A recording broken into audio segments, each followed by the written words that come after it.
तो दोस्तों फाइनली मैं एक्सप्लेन करने वाला हूँ 2024 की one of the best Turkish horror movie को, जो कि है सिजिन 7। तो आप सभी से रिक्वेस्ट है कि अगर आप चैनल के ऊपर नए हैं या फिर बाई चांस सब्सक्राइब नहीं करा है तो सब्सक्राइब कर दीजिए, सबके साथ शेयर करिए। तो चलिए अब बिना किसी देरी के चलते हैं सीधा वीडियो की तरफ। तो सिजिन 7 जो मूवी है वो असल में एक सच्ची घटना के ऊपर आधारित है और मूवी की शुरुआत में हम एक इन्फॉर्मेशन को देख पाते हैं जहां पर हमको ये पता चलता है कि एक ऐसा फिनोमेना होता है जहां पर एक साल के अंदर एक पर्टिकुलर महीना होता है जिस पूरे के पूरे महीने के अंदर कोई भी फुल मून नहीं निकलता और उसको कहा जाता है ब्लैक मून। ये मोस्टली फरवरी के महीने में ही घटित होता है और ये हर 19 साल में एक बार जरूर होता है, जो कि आखिरी बार घटित हुआ था 2018 फरवरी को और ये अगला होगा 2037 यानी कि 2037 में। और ये जरूरी इसलिए है क्योंकि मूवी है जुल्मत रिचुअल के बारे में, जो कि ब्लैक मून के दौरान होने वाला बहुत ही भयानक रिचुअल होता है। अब कहानी की शुरुआत में हम मैराल नाम की एक बूढ़ी महिला को देख पाते हैं जो कि एक शापित सॉर्सरर लेडी से मिलने आई हुई थी। अब देखने से ये कोई इंसान नहीं लग रही होती, बल्कि ऐसा लग रहा था जैसे कि किसी इंसान को किसी जिन ने पजेस करके रखा है। इसके कई सारे चेले चपाटे भी रहते हैं। खैर मैराल को असल में अपने बेटे और पति के कातिल से कैसे भी करके बदला लेना था।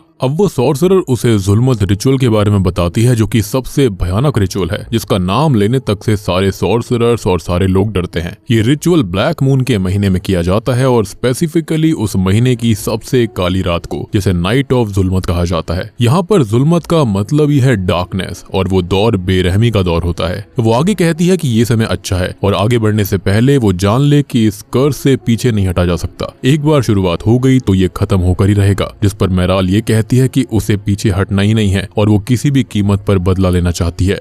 वो सॉर्सरर उसको कहती है कि उसे एक ऐसा पाप करना पड़ेगा जिसको वो अकेले ही भोगेगी। वो उसे रिचुअल समझाती है जिसके अंदर उसे एक बच्चे का सैक्रिफाइस करना होगा, वो भी जिंदा, यानी कि उसे बच्चे को जिंदा ही गाड़ना होगा। अब तभी अगले ही सीन में मैराल एक बच्चे जिसका नाम मेहमद होता है उसे अपने साथ ले जाती है और 16 फरवरी 2018 में यानी कि द नाइट ऑफ जुल्मत पर रिचुअल शुरू होता है, जिसके अंदर वो बच्चा डीमन ब्लड से इन्फेक्ट कराया जाता है, यानी कि उसके अंदर इनडायरेक्टली डीमन आ चुका था ताकि वो एक तरीके से मार्क्ड हो चुका था सैक्रिफाइस के लिए। और ऐसा करते ही वो कर्स अपना काम करना शुरू कर देगा।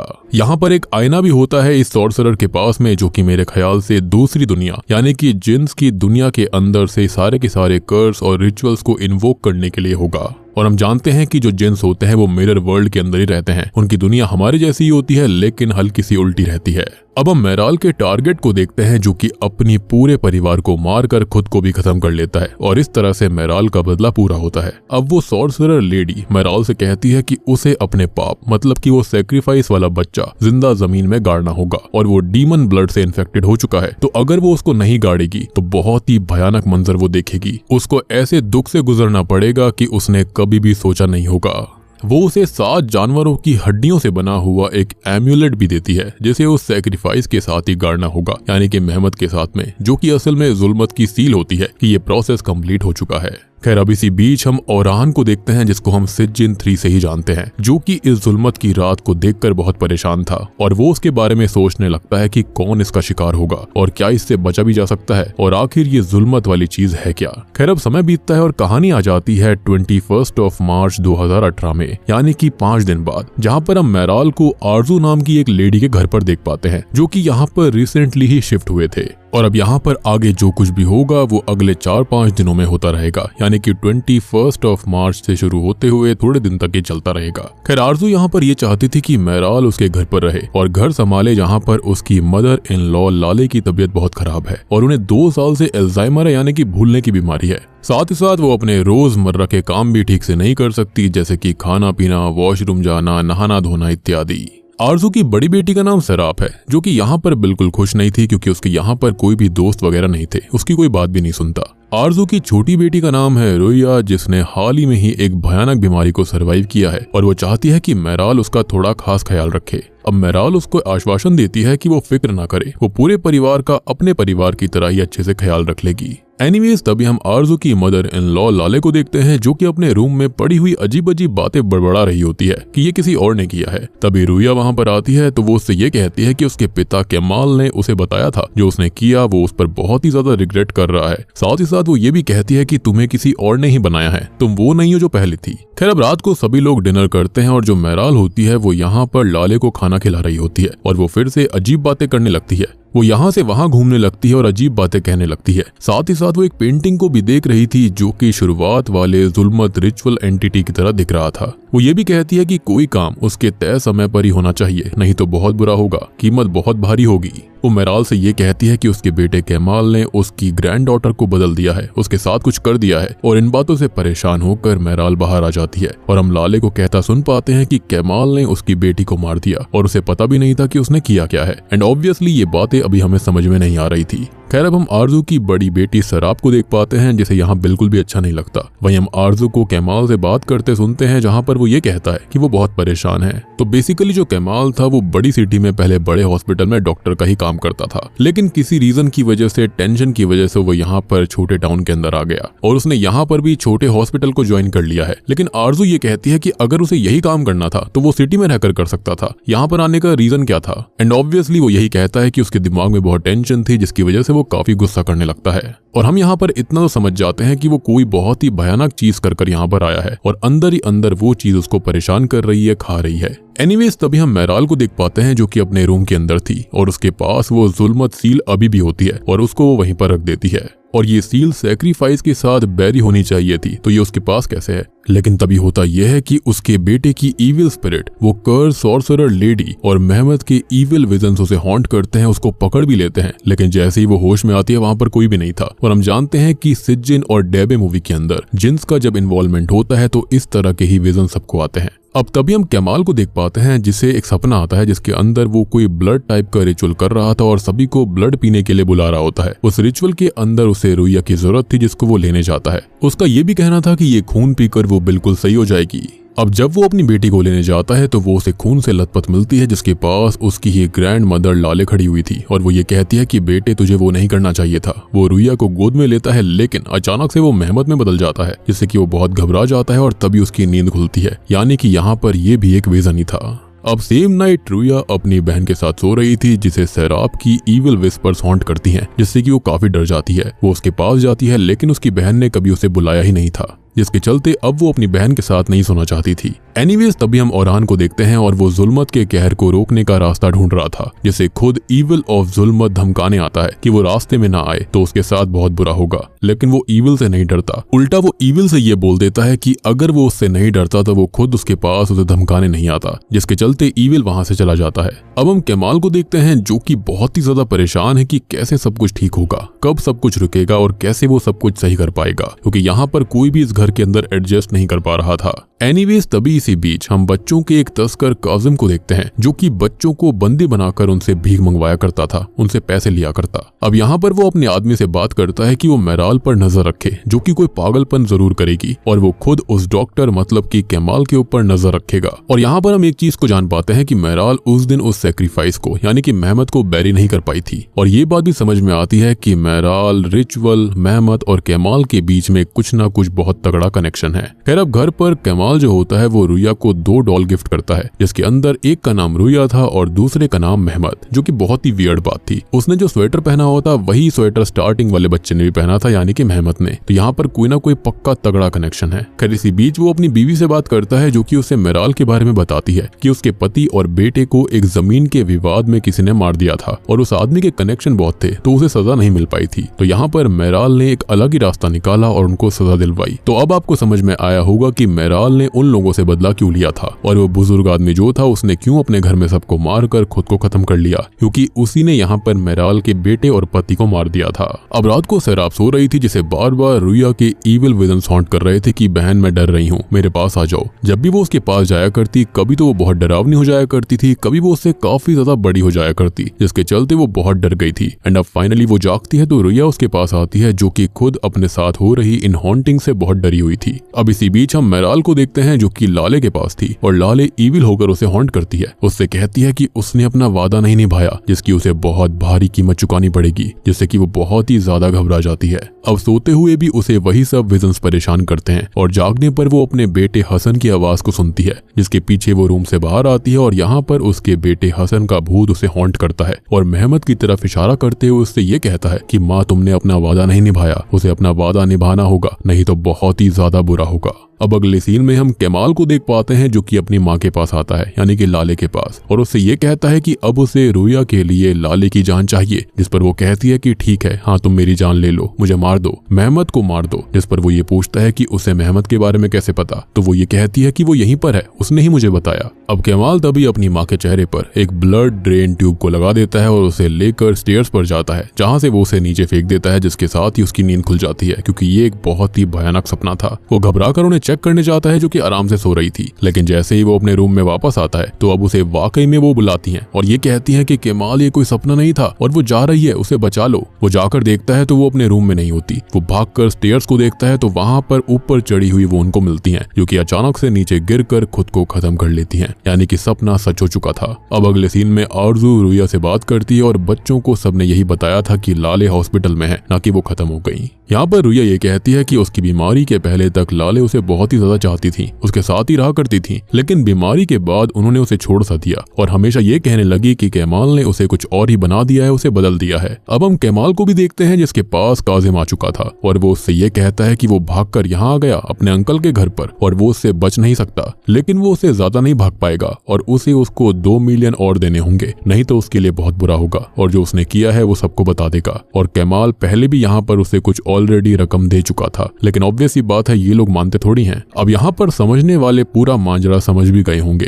खैर अब वो घर आता है जो कि सैराब पे थोड़ा बहुत गुस्सा करता है, क्योंकि वो पूरे दिन फोन में लगी रहा करती थी। वो इससे काफी अपसेट हो जाती है कि कोई भी उसकी बात पर ध्यान नहीं देता, उसके यहाँ कोई दोस्त नहीं है और सबको खाली रुया की ही फिक्र है। जिसके बाद मेराल को दिखाया जाता है जो कि उसी इविल सॉर्सरर लेडी की बात याद करती है कि वो सैक्रिफाइस बैरी होना चाहिए, नहीं तो चीजें बहुत खराब हो जाएंगी। और हम फ्लैशबैक देख पाते हैं कि जब वो मेहमत को बैरी करने गई थी तो काजिम वहां पर आ जाता है और मेहमत को अपने साथ ले जाता है। ऑब्वियस ही बात है वो उसके लिए मनी मेकिंग मशीन थी। अब तभी हम काजिम के ही अड्डे पर उसके ही आदमी को एक बच्चे को पीटते हुए देखते हैं, क्योंकि वो बच्चा कम भीख लेकर आया था। तभी वो बच्चा इविल मेहमत में बदलकर उसे स्टैब करके जान से मार डालता है। जिसके बाद रुया को दिखाया जाता है जिसे लाले और उसके पूरे परिवार की आत्माएं हॉन्ट करती हैं। लाले कहती है कि वो मर चुकी है, वो हॉस्पिटल में नहीं है। साथ ही साथ रुया भी जल्दी ही मरने वाली है और वो डर कर चिल्लाती है, जिसे संभालने के लिए आरजू और केमाल आते हैं। यहाँ पर वो अपनी माँ से कहती है कि ग्रैंड माँ मर चुकी है, वही खुद बताने आई थी, यानी कि यहाँ पर इनडायरेक्टली उसे पता चल चुका था कि उसकी ग्रैंड माँ अब जिंदा नहीं है। अब थोड़ी देर के बाद में हम केमाल को देखते हैं जो कि एक भयानक नाइटमेयर देखता है, जिसके अंदर वो इविल आरजू और सैराब को देखता है। वहीं रुया और मेहमत जो होते हैं वो ऑपरेशन चेयर पर बैठे थे, जिनके बीच में ब्लड ट्रांसफ्यूजन हो रहा था। और यहाँ पर केमाल खुद की सफाई देते हुए कहता है कि उसके पास कोई भी ऑप्शन नहीं था, वो क्या करता, दोनों बच्चों में से किसको बचाता। और वो इस सपने से तभी जाग जाता है और आरजू को सच बताने का फैसला करता है। वो आरजू को उठाता है और वहां पर चेयर पर बैठकर सब कुछ बताने लगता है कि उसने रुया को बचाने के लिए मेहमत से खून लिया था, क्योंकि वहां पर खून मिल नहीं रहा था, जिसके चलते उसने ऐसा किया, क्योंकि स्पेसिफिक ब्लड ग्रुप ही चाहिए था। लेकिन वो लिमिट से ज्यादा खून निकाल चुका था, जिसके चलते मेहमत की मौत हो गई। रुया तो बच गई, लेकिन मेहमत खत्म हो गया। यहाँ पर तभी रुया आ जाती है, लेकिन अचानक से होता यह है कि अब वो दोनों ही इविल रूप में आ जाते हैं और उसे भयानक तरह से हॉन्ट करते हैं, जिससे वो होश में आ जाता है। वो नोटिस करता है कि आरजू को ये सच उसने कभी बताया ही नहीं था, वो तो वहीं पर सो रही थी और वो चेयर पर बैठा बैठा ही सो गया, या फिर ये कहें कि जिन्स ने उसके साथ ऐसा किया था, यानी कि ये जुल्म डार्कनेस ऐसा कर रही थी। अब तभी हम मेराल को देखते हैं जो कि काफी परेशान है और तभी उसे काजिम का कॉल आता है। जी हाँ, वो उससे ये पूछता है कि आखिर वो करना क्या चाहती है, जिस पर वो ये बोलती है कि वो कुछ नहीं करना चाहती। तो काजिम ये बोलता है कि वो सब जानता है, वो ऐसे ही वहां पर नहीं गई है। तभी हमको पता चलता है कि मेराल ने असल में खुद काजिम को पैसे देकर केमाल और उसके परिवार को ढूंढा, उनकी पूरी जानकारी निकाली और यहाँ पर एज अ केयर टेकर आ गई, यानी कि उसका यहाँ पर आने का कोई ना कोई मकसद था। अब तभी हम उसका एक फ्लैशबैक देखते हैं जिसके साथ खुलते हैं इस मूवी के असली पत्ते। तो उस रात को मेहमत को बैरी नहीं कर पाई थी वो, जिसे काजिम और उसका आदमी ले गया था, और काजिम से वो केमाल के पास पहुंच गया। केमाल ने उसका ब्लड ट्रांसफ्यूजन किया जिसके अंदर उसकी जान चली गई थी, क्योंकि खून ज्यादा ही निकाल लिया था अपनी बेटी के लिए, क्योंकि जो रुया को बीमारी थी उसका इलाज खाली मेहमत के खून से हो सकता था, एक स्पेसिफिक टाइप का ब्लड ग्रुप। लेकिन हम जानते हैं कि मेहमत जो था वो एक मार्क्ड सैक्रिफाइस था, जो कि कैसे भी पूरा होना चाहिए था, यानी कि वो जुल्म और डार्कनेस की अमानत थी। लेकिन ऑब्वियसली अब उसका शरीर तो खत्म हो चुका था, लेकिन जो उसके अंदर का डीमन इन्फेक्टेड खून था वो सीधा रुया के अंदर था। तो अब रुया को एज अ सैक्रिफाइस उन्हें देना पड़ेगा, और वैसे ही सेम तरह से उसे बैरी करना होगा, और इसलिए वो यहाँ पर आई थी। एनीवेज तभी हम काजिम को देखते हैं जो कि अपनी कार से कहीं पर जा रहा होता है, लेकिन जिन बच्चों को उसने पकड़ कर रखा हुआ था उसके सामने वो आ जाते हैं। वो वहां पर उसके ऊपर पत्थर फेंकते हैं जिसके चलते उसका घुटना फूट गया था, उसके सर पर भी चोट आई थी। वो किसी तरह से अपनी कार में आकर बैठता है, जहां पर हम देख पाते हैं कि ईविल मेहमत आ चुका था, जो कि उसे अंकल काजिम देखकर काफी क्रीपी स्माइल देता है, और हम जानते हैं कि उसका भी अंजाम क्या हुआ होगा, उसे भी उसने मार दिया होगा। यानी कि यहाँ पर जो डार्कनेस थी, जो जुल्मत थी, उनके बीच में, सैक्रिफाइस के बीच में काजिम भी तो आया था, जिसके चलते उन्होंने उसे भी खत्म कर दिया। जिसके बाद घर में हमें केमाल को दिखाया जाता है, जिसे ईविल और उसका किया हुआ काम बार बार हॉन्ट कर रहा था, जिसकी वजह से वो अपनी माँ से भी माफी मांगता है। अब वो यहाँ वहाँ डर कर घूम रहा था, जिसे एक रूम के अंदर आरजू, सराब, रुया और मेहमत मिलते हैं, जो कि स्क्रीन पर केमाल का ही एक इंटरव्यू देख रहे थे, जहाँ पर वो खुद बता रहा था कि कैसे उसने मेहमत को खरीदा और वो मर गया, जो कि हम अच्छे से जानते हैं। वो धीरे धीरे पागल होने वाला है, और हम वहीं पर आरजू को देखते हैं, जिसके पास ईविल रुया आती है और उसको हॉन्ट करती है। जिसके बाद आरजू पोजेशन में आ गई थी, और वो जाकर सराब को भी पोजेशन में ले लेती है। यानी कि यहाँ पर जुल्म और डार्कनेस से इन दोनों को भी पोजेस कर लिया। हम ये भी नोटिस कर पाते हैं कि जो वहां पर वो एम्यूलेट था, जो कि 7 हड्डियों से बना था, 7 जानवर की हड्डियों से, वो भी यहाँ पर इनडायरेक्टली उसे इशारा करता है कि अब आ चुका है वक्त कि सैक्रिफाइस देना पड़ेगा। अब पजेस्ड हुई आरजू और सराब जो होती हैं, वो जाकर सीधा मेराल से ये कहती हैं कि आज रुया को खत्म करना होगा, बैरी करना होगा, और वो अपनी तैयारी शुरू कर देती है। इसी बीच हम ओरान को देखते हैं, जो कि ईविल को रोकने उसके पास आ रहा था, क्योंकि वो ये सब नहीं होने दे सकता। ऑब्वियस सी बात है, यहाँ पर इनोसेंट लोगों का खून नहीं बहना चाहिए था। वो इसी घर तक आ जाता है, जिसे ईविल रोकने की बहुत कोशिश करता है, लेकिन वो नहीं मानता। तो ईविल उसे चैलेंज करता है गेट खोलकर कि अगर हिम्मत है तो आगे बढ़कर दिखाओ, और अगर ऐसा करा तो वो अपनी मौत को चुनेगा। लेकिन वो बिल्कुल नहीं डरता और जाता है, जिसे पजेस्ड हालत में सराब और आरजू मिलती हैं, और अब वो उनसे बात करके उनसे उनका नाम पूछने लगता है, क्योंकि ईविल को बैनिश करने के लिए उसका नाम जानना जरूरी था। वो उसे काफी देर तक मॉक करती हैं, लेकिन फाइनली वो अपना नाम अस्फरा बताते हैं। यानी कि यहाँ पर उनका नाम अस्फरा जिन्स था, या फिर हो सकता है कि ये कबीले का नाम हो। अब अचानक से ही वो उन दोनों के गलों को पकड़ लेता है और उन्हें बैनिश करने के लिए उनकी दुनिया में चला जाता है, जहां पर ये अस्फरा जेंस और जुल्म डार्कनेस ये बताती है कि ये बच्ची एक सैक्रिफाइस है, जिसे एक शापित सॉर्सरर ने मार किया था। ईविल यहाँ पर यह भी कहता है कि गलत वो नहीं है, बल्कि गलत वो लोग होते हैं जो कि अपने बच्चे को बचाने के लिए किसी और को सैक्रिफाइस कर देते हैं, जैसे कि मेहमत की बात हो रही है। यहाँ पर एक और चीज की एक औरत जो कि अपना बदला लेने के लिए एक पूरे परिवार को मरवा देती है। एक और चीज बताई जाती है कि गलत वो लोग होते हैं जैसे कि काजिम होते हैं, यानी कि काजिम जैसे लोग जो कि बच्चों को यहाँ पर कैद करके उनसे भीख मंगवाते हैं। लेकिन यहाँ पर ओरान उनकी बकवास बात सुनने नहीं आया था, क्योंकि जो यहाँ पर लड़की है रुया वो बिल्कुल इनोसेंट थी। लेकिन ईविल ये कहते हैं कि वो मार्क्ड है और वो उनको ऑफरिंग की तरह दी गई है और वो उसको किसी भी कीमत पर लेकर जाएंगे। तभी जो शापित सॉर्सरर होती है वो अपनी जगह पर ये जुल्मत रिचुअल करना शुरू कर देती है, लेकिन ओरान उसका गला पकड़ लेता है। इनडायरेक्टली वो उसकी दुनिया में जाकर उसे भी चोक कर देता है और उसको रोक देता है ताकि वो अपना काम पूरा ना कर पाए। ईविल यहाँ पर अपना पूरा कोशिश करता है कि कैसे भी करके ओरान हार जाए, लेकिन ओरान अपनी प्रेयर्स मजबूत करके उनको कमजोर करके अपना यहाँ पर एक बहुत ही तगड़ा एम्यूलेट निकालता है, जिसके चलते वो उन्हें सिज्जन यानी कि हेल के सबसे गंदे पार्ट के अंदर बैनिश कर देता है। अब ईविल यहाँ से चला जा चुका था, तो यहाँ पर सैराप और आरजू जो होती हैं वो बिल्कुल नॉर्मल हो गई थी। और तभी हम नोटिस कर पाते हैं कि जो मेराल थी वो रुया को एक बहुत ही खतरनाक गेम खिलवा रही थी, और ऑब्वियस ही बात है वो बच्ची है तो गेम को खेलने के लिए वो राजी हो जाती है। मेराल रुया के चेहरे के ऊपर एक मास्क को ढकवा देती है, साथ ही साथ उसके हाथ पैर को बांधकर उसे उस गड्ढे में डाल देती है और बोलती है कि उसे थोड़ी देर तक वहीं पर रहना होगा, और वो बेचारी बच्ची भी उसके लिए मान जाती है। और तभी हम नोटिस करते हैं कि मेराल के बेटे हसन की स्पिरिट उसको दिखाई देती है और ये कहती है कि सब कुछ ठीक हो चुका है और उसे अब ये सब करने की जरूरत नहीं है। तो वो अब रुया को नहीं मारती और उसको कहती है कि उसने बहुत अच्छा गेम खेला और वो उसे हमेशा प्यार करेगी। जिसके बाद हम केमाल को देखते हैं जो कि पूरी तरह से पागल हो चुका था, जैसे लाले की स्पिरिट अभी भी हॉन्ट कर रही थी। लेकिन तभी वहां पर उसकी बच्ची रुइया आती है जो कि ये कहती है कि वो बिल्कुल ठीक है और पापा आप भी ठीक हो जाओगे, आपको ये सब करने की कोई जरूरत नहीं है। अब तभी हमको फिर से बताया जाता है कि ये एक असली घटना है और हम आउटरो में देखते हैं कि मेराल, आरजू, सरप और रुइया जो होते हैं वो उसी घर में रहे। और बाद में ये पता चला कि रुइया कभी बीमार थी ही नहीं और ये तो केमाल पागल था जो कि उसे बीमार दिखाता रहा और उसके पागलपन को देखकर उसे 6 साल के ट्रीटमेंट के लिए भेज दिया गया था। अब फाइनल सीन के अंदर हम ओरान को देख पाते हैं जो कि आगे भी ईविल से लड़ने के लिए तैयार था। और बूम, इसी के साथ में ये मूवी यहीं पर खत्म हो जाती है। तो दोस्तों ये थी सिजन 7 फिल्म की कहानी। उम्मीद करता हूँ कि आपको पसंद आई होगी। बाकी मूवी काफी सिंपल है, काफी स्ट्रेट फॉरवर्ड है, आपको अच्छे से मूवी समझ में आ गई होगी। यहाँ पर कोई भी कॉम्प्लिकेशंस वगैरह कुछ भी नहीं थी। लेकिन अगर आपका फिर भी कोई डाउट है तो आप कॉमेंट सेक्शन में मुझसे पूछ सकते हैं। मैंने ऑलरेडी सारी चीजें यहाँ पर आपको बता दी हैं। चैनल के ऊपर नए हैं तो सब्सक्राइब कर लीजिए। तो उम्मीद करता हूँ कि आपको वीडियो पसंद आई होगी। तो मैं आप सबको मिलता हूँ अगली वीडियो के साथ में।